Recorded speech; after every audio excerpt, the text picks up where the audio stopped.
Une forêt, la nuit, rien ne bouge. Et pourtant, vous êtes observé entre les branches depuis le début. Comment peut-on ne pas voir un animal de 25 kilos?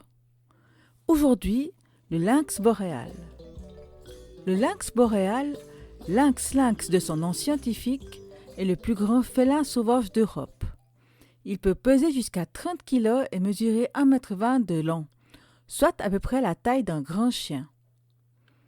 On le reconnaît immédiatement à ses grandes oreilles triangulaires surmontées de touffes de poils noirs, comme des petites antennes, à ses favoris fournis et à sa courte queue à bout noir.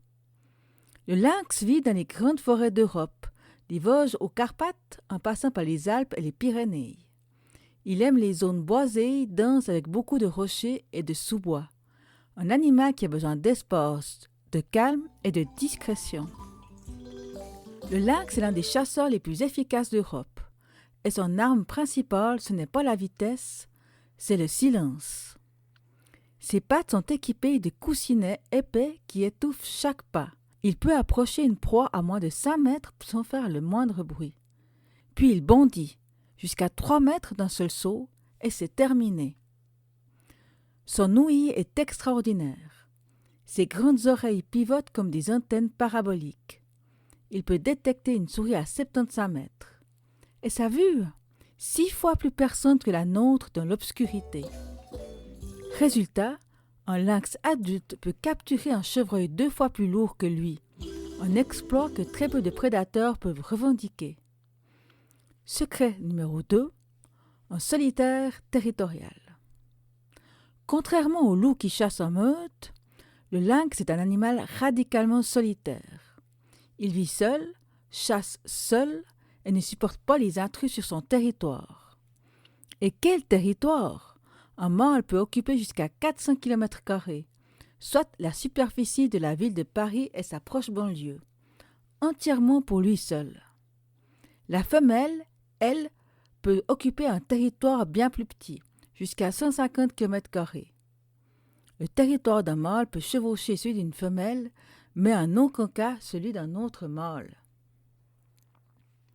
Pour marquer ses frontières, il griffe les troncs d'arbres, dépose des excréments à des endroits stratégiques et laisse des traces olfactives. Un système de communication silencieux mais très efficace. Les seuls moments où le lynx accepte la compagnie d'un autre lynx, la période de reproduction en hiver. Pour la femelle, l'éducation en maman solo de ses enfants dure presque une année. Si vous aimez le lynx, c'est le moment de laisser un pouce levé. Ça aide vraiment la chaîne à grandir et ça me permet de continuer à vous faire découvrir des animaux incroyables. Petit quiz. Comment s'appelle le petit du lynx? Indice. C'est le même nom que le bébé de l'animal de compagnie préféré des Français. Réponse à la fin de la vidéo et dites-nous en commentaire si vous le saviez. Secret numéro 3. Voici quelque chose que peu de gens savent. Le lynx et le lièvre sont liés par un cycle naturel fascinant, mais logique. Quand les lièvres sont nombreux, les lynx se portent bien, se reproduisent davantage et leur population augmente. Mais à force d'être chassés, les lièvres diminuent. Alors les lynx, privés de nourriture, diminuent à leur tour. Et quand les lynx sont peu nombreux, les lièvres se reproduisent sans pression et leur population repart à la hausse, ce qui fait remonter celle des lynx. Ce cycle dure environ 10 ans et se répète avec une régularité d'horloge depuis des siècles. 2 espèces qui s'influencent mutuellement comme 2 engrenages d'une même machine. La nature a ses propres rythmes et ils sont bien faits.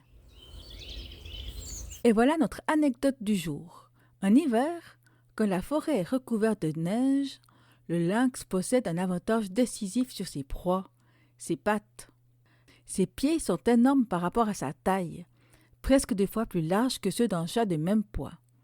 Cette surface large répartit son poids sur la neige comme des raquettes naturelles. Il glisse littéralement au-dessus de la neige fraîche. Pendant ce temps, un chevreuil ou un chamois s'enfonce à chaque pas, s'épuise rapidement et le lynx n'a plus qu'à suivre tranquillement jusqu'au moment propice. La patience récompensée par la physique. Voilà ce qu'on retient du lynx boréal.